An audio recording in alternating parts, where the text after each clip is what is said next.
नमस्कार. आपल्या सगळ्यांचं स्वागत आहे आयकॉन स्टील प्रस्तुत बिल्ड आयकॉन या उपक्रमामध्ये.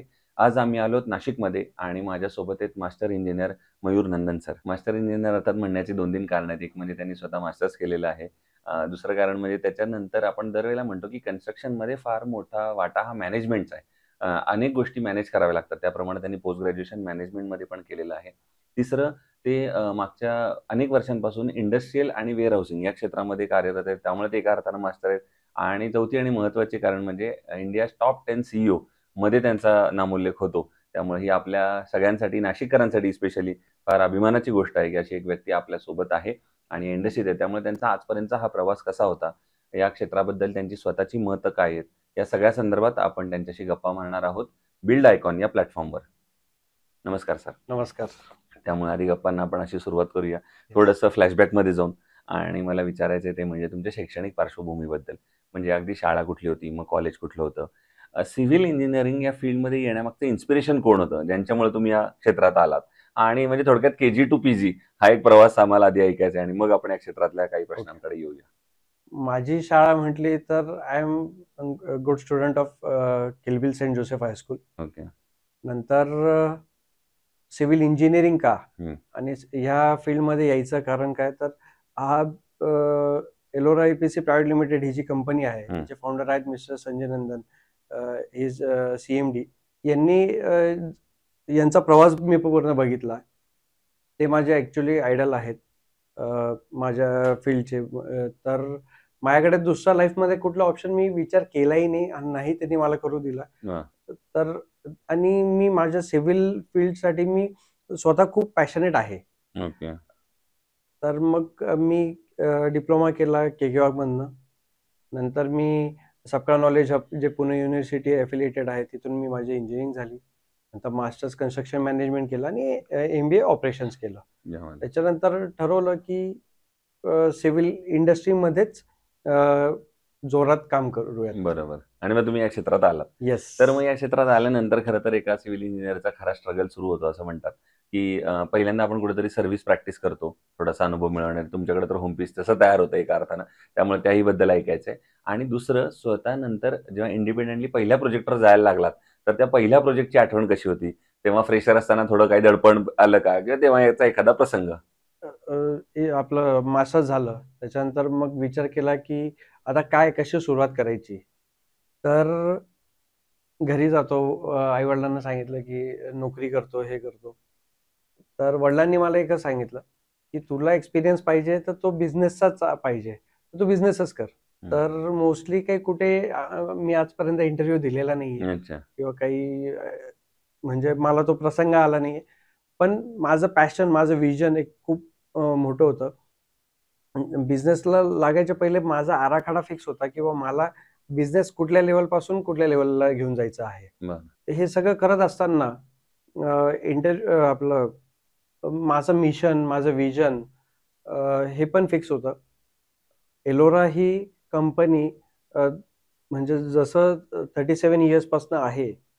तर ज्यावेळेस मी बिझनेसमध्ये येणार, त्यावेळेस एक असा प्लॅटफॉर्म होता, जसं तुम्ही विचारलं, की तुम्हाला होम पिच होतं. हं. पिच होतं.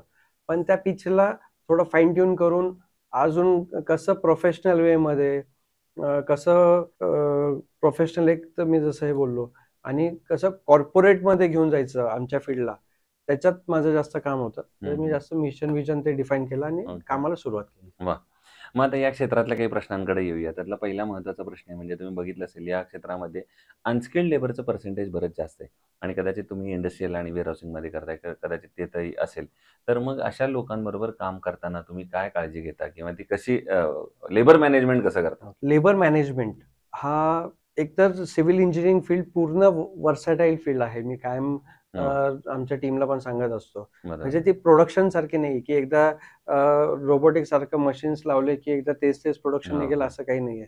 डेली नवीन-नवीन चॅलेंजेस येत असतात. जसं अनस्किल्ड लेबर, हं. Supply chain management of material, नंतर असं काही सर्व्हिसेस असतात, जे बरोबर. इन्स्टॉलेशन्स आहेत. आम्ही इंडस्ट्रियल वेअरहाऊसमध्ये असल्यामुळे आमचे जे अनस्किल्ड आहेत, आम्ही बऱ्यापैकी मॉडर्नायझेशनमध्ये गेलेलो आहोत. हं. आमच्याकडे ERP सिस्टम आहे. जे की लेबर्स हे करायला सेकंड मोस्ट इम्पॉर्टंट आमच्याकडे लेबर असायचं कारण म्हणजे आम्ही सेफ्टीमध्ये सगळ्यात जास्त काम करतो ओके. इंडस्ट्रीमध्ये. आम्हाला as a Ellora we have received GSS global safety summit award for 3 consecutive years. क्या बात आहे. आणि ह्या अवॉर्ड म्हणजे आमच्यासाठी खूप प्रोत्साहन देतं आम्हाला. तो 183 कंट्रीजमध्ये कंडक्ट होतो आणि we are the only one company की त्यांना 3 कॉन्सिक्युटिव्ह इयर्स हा अवॉर्ड मिळालेला आहे. वा. आता यातला आणखीन एका महत्त्वाच्या प्रश्नाकडे, तुम्ही आता रेसिडेन्शियलमध्ये काही प्रमाणात काम करता काही प्रोजेक्ट्सवर आणि इंडस्ट्रीवर असं, तर त्यातल्या दोन्हीतला कंपॅरेटिव्ह पण मला एक असं उत्तर हवंय. ते म्हणजे बऱ्याचदा बजेट आणि क्वालिटी हे 2 विषय कायम आपण चर्चा करतो. बऱ्याचदा क्लायंट एका प्रोजेक्टच्या आधी किंवा प्रोजेक्टच्या मध्यात सांगतो, की आता जरा आपलं बजेट कमी आहे, आता हे जरा बघा. अशा वेळेला तुम्ही ते दोन्ही कसं बॅलन्स आउट करता किंवा मॅनेज करता?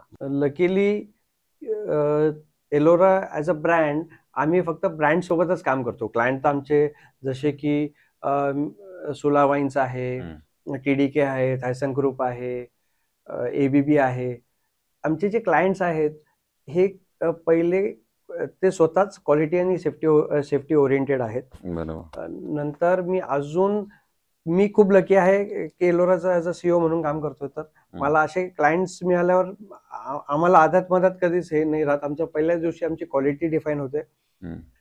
We are the only one company who has started. एक तुम्ही सेफ्टी पार्क बघत असाल तर आम्ही बाजूला क्वालिटी पार्क पण बनवतो आमच्या साईट्सवर. अच्छा. तर आम्हाला आमचा परफॉर्मन्स आमच्या क्लायंटमुळे आहे आणि तो क्लायंट खरंच आम्हाला आतापर्यंत देवाच्या कृपेने खूप चांगला लाभला आहे. वा. आणि त्याच्यामुळे आम्ही क्वालिटीमध्ये सर्व्हिस देऊ शकतो. सेफ्टीमध्ये पण टचवूड आमच्याकडे uncountable million hours safety hours झालेले आहेत, Okay. मॅन आवर्स झाले आहेत. काय माहिती आहे. असं आहे. दुसरा आणखीन एक प्रश्न म्हणजे असं आपण म्हणतो, की शोरूम ही कायम अशी डेकोरेट आणि छान दिसली पाहिजे आणि वेअरहाऊस हे थोडंसं असं दिसलं पाहिजे. तर वेअरहाऊस करताना किंवा असे इंडस्ट्रियल प्रोजेक्ट करताना वापरलेले शॉर्टकट हे किती धोकादायक ठरू शकतात? शॉर्टकट ॲक्च्युअली वेअरहाऊसमध्ये आता शॉर्टकट ॲजच हे राहिलं नाहीये. इंडिया हे खूप पुढे चाललं आहे. प्रिकास्ट मटेरियल आता खूप जास्त यूज होतंय. पोल्युशन कमी होत आहे प्रिकास्टमुळे. इंडस्ट्रियल आणि वेअरहाऊसमध्ये काम करत असताना आम्ही फास्ट कन्स्ट्रक्शन कसं काय करता येईल, ओके. त्याला शॉर्टकट नाही म्हणता येणार. जसं प्रिकास्ट वॉल आहेत हो, हो. ज्याच्यात की बुवा आता आयकॉन स्टील सारखा चांगला ब्रँड आहे. तर यांचं युटिलायझेशन फॅक्टरीवरच होतं आणि ते रेडी इन्स्टॉल येतं. जसे वेअरहाऊसला आजूबाजूला वॉल्स असतात. आता वेअरहाऊस पण grade A, grade B, grade C मध्ये कन्स्ट्रक्ट केलं जातं. ग्रेड A वेअरहाऊस मध्ये तुमची जी फ्लोरिंग असते त्याची सुद्धा प्लस मायनस 2 mm कन्सिडर केली जाते. बरोबर. हा झाला एक प्रश्न. आता एक थोडं ब्रॉडर वे मधला एक प्रश्न आहे, की तुम्ही आता जसं एकदा बोलता बोललात, की इंडियातलं हे मार्केट वाढतंय वेअरहाऊसिंग आणायचं. तर तुम्हाला एक ब्रॉडर वे मध्ये सिव्हिल इंजिनिअरिंग आणि ह्या क्षेत्राचा कारण भविष्यातला स्कोप काय दिसतो? इंडिया हे थर्ड लार्जेस्ट इकॉनॉमीचं प्लॅनिंग जसं मोदीजींचं आहे आपले PM सर, त्याच्यात त्या विजन मध्ये सगळ्यात मेजर रोल प्ले करणार आहे इंडस्ट्री अँड वेअरहाऊसेस. बरोबर. Next 5 years are going to be massive for industries. जे आता FDIs येत आहे, ज्या मॅन्युफॅक्चरिंग प्लांटचे एक्सपान्शन्स होत आहे आणि वेअरहाऊसेस जसं काय अमेझॉन, फ्लिपकार्ट, टाटा, रिलायन्स हे ज्यांचं एक्विजिशन जेवढं चाललं आहे वेअरहाऊसमध्ये, that is going to be the huge in next 5 to 10 years in India. आणि जर आय डाऊट की हे कमी नाही होणार, हे वाढतच जाणार. बरोबर आहे. या एका ओव्हरव्ह्यू नंतर आता पुन्हा बॅक टू या थोडं मायक्रो व्ह्यू वर, म्हणजे आपण नाशिक बद्दल बोलू. तुम्ही माझ्या मते भारतातल्या ऑलमोस्ट सगळ्या स्टेटमध्ये काम केलं असं म्हणायला हरकत नाही. गोवा, गुजरात, राजस्थान, महाराष्ट्र. तर आता हा प्रश्न आहे नाशिक जिल्ह्यातला. तर नाशिक जिल्ह्याच्या विकासाचं व्हिजन एक इंजिनियर म्हणून जर तुम्हाला विचारलं, तर तुमच्या डोळ्यासमोर कुठले आता क्षेत्र येतात, कुठले सेक्टर येतात, ज्या सेक्टरवर आता प्रशासनानं, इथल्या स्थानिक प्रशासनानं काम केलं पाहिजे, जर नाशिकचा एक सर्वांगीण विकास आपल्या येणाऱ्या 15-20 वर्षांमध्ये बघायचा असेल तर? नाशिकचा विकास करायचा झालं तर नाशिकमध्ये आता कुंभमेळा येतोच आहे. 2026 आणि 27 मध्ये मोठा कुंभमेळा आहे. त्याच्यात नाशिकचं म्हणतो ना ते पूर्ण कायापालटच होणार आहे. बरोबर. आणि ॲज अ सिव्हिल इंजिनियर मी असा विचार करतो की मोठे मोठे इंडस्ट्रीज यायला पाहिजे. आता जसं रिलायन्स आला आहे, बरोबर. नंतर आम्ही विचार करू की काही डेटा सेंटर्स यायला पाहिजे, काही हं. मोठे मोठे वेअरहाऊसेस यायला पाहिजे, कारण की नाशिकला गुजरातची कनेक्टिव्हिटी चांगली आहे आणि दुसऱ्या साईडून एमपीची बॉर्डर आहे, अगदी. जे की इंदोर आहे, प्रीतमपूर आहे. बरोबर. तर आणि वरतून नाशिक हे गोल्डन ट्रायंगलमध्ये बसले, पुणे, मुंबई, नाशिक आणि आता औरंगाबाद पण जवळ आलेलं आहे. बरोबर, तर बरोबर. तो क्वाड्रिलॅटरलमध्ये नाशिक बसलंय, तर नाशिकचा विकास होईल. फक्त इंडस्ट्री मी म्हणणार नाही फक्त आयटी कंपनीज, आयटी कंपनीज पण मेजर रोल प्ले करतील, पण मेजर सगळ्यात जास्त आहेत तर ते इंडस्ट्रीजच. ओके. कारण की त्याला रोजगार देणार, डेव्हलपमेंट करणार तर इंडस्ट्री आणि वेअरहाऊसच. नक्की. तुम्ही आता सांगितलं त्याप्रमाणे इंडस्ट्री असतील, वेअरहाऊस असतील, ज्याच्यामुळे एम्प्लॉयमेंट क्रिएशन होईल. हं. मग ते आल्यानंतर इन्फ्रास्ट्रक्चर आलं, मग रस्ते, पाणी सगळंच त्याच्याशी रिलेटेड आलं आणि पुन्हा आपण रेसिडेन्शियलमध्ये जाऊ कारण एवढे एम्प्लॉयी जेव्हा येतील तेव्हा पुन्हा रेसिडेन्शियलची पण रिक्वायरमेंट होईल. मग हे सगळं करताना शासनानं आता काय पावलं उचलली पाहिजेत जास्तीत जास्त इंडस्ट्री येण्यासाठी? शासनाने तर एकच आहे जे की लोकल पब्लिक आहे. लोकल पब्लिकने एकच म्हटलं पाहिजे की आम्हाला सर फक्त रस्ते, गाड्या हे नाही पाहिजे, तर आम्हाला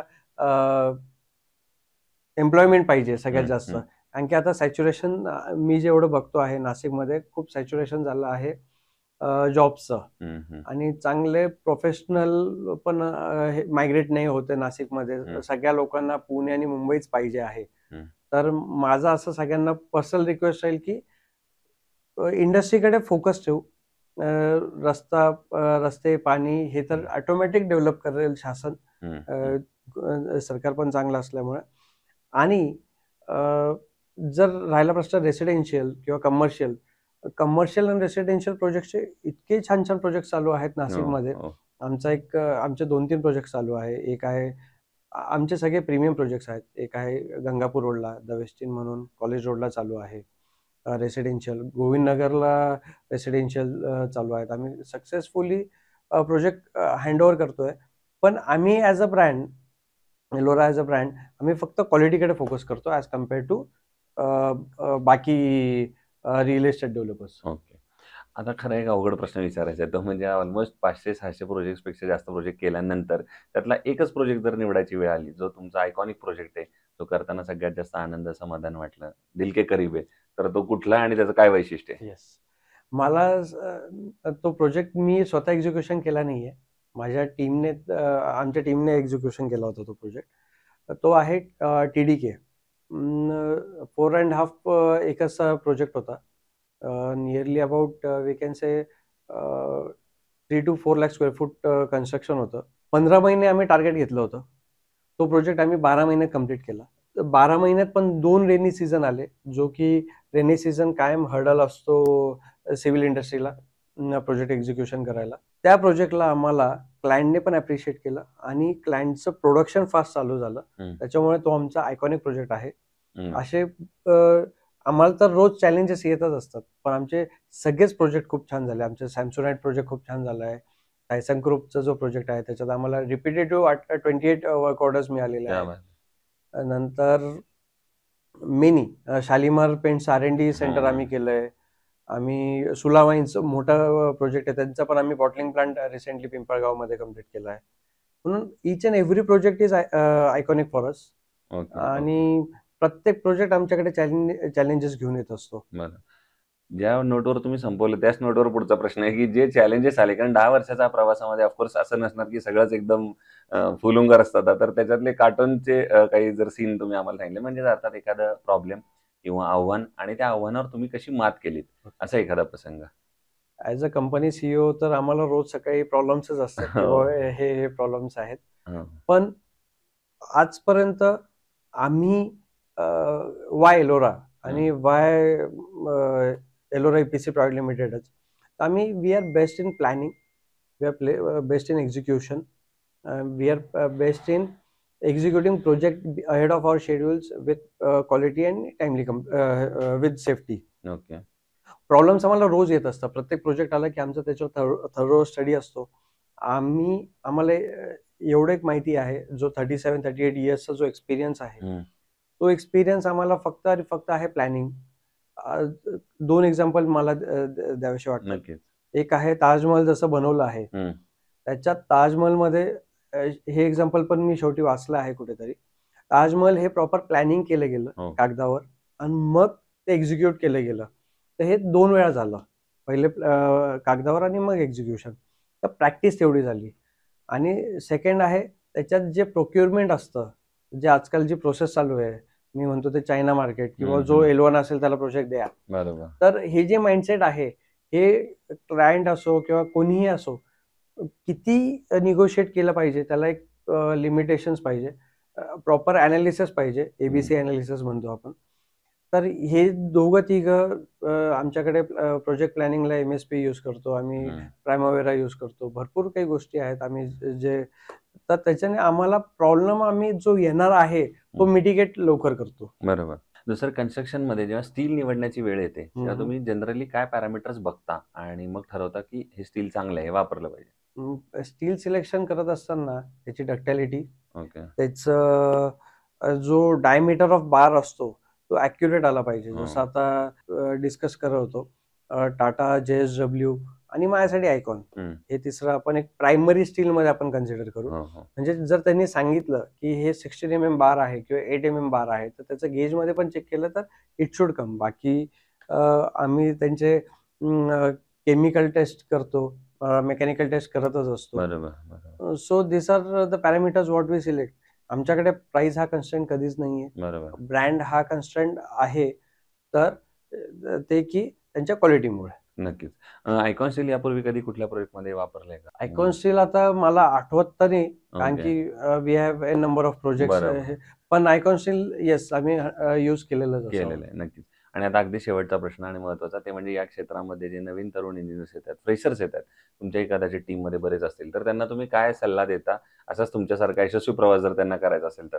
माझा एकच सगळ्यांना सल्ला आहे, लाईफमध्ये पेशन्स राहू द्या. ओके. फर्स्ट. सेकंड, फक्त पैशांच्या मागे जे आता युथ धावतं आहे, की मला हा जॉब मिळाला, तो जॉब मिळाला. एक आहे कन्सिस्टन्सी, म्हणजे मी इन टर्म्स ऑफ पैसे बोललो, पण कन्सिस्टन्सी, पेशन्स.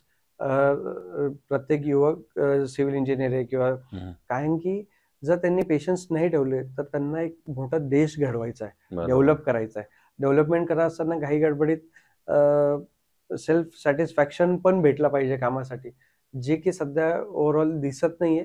पण ते आणि फोर्थ आहे प्रोफेशनलिझम, जे आणि रिस्पॉन्सिबिलिटी, ते त्यांनी त्यांच्या लाईफमध्ये केली पाहिजे, असं माझं स्वतःचं पर्सनल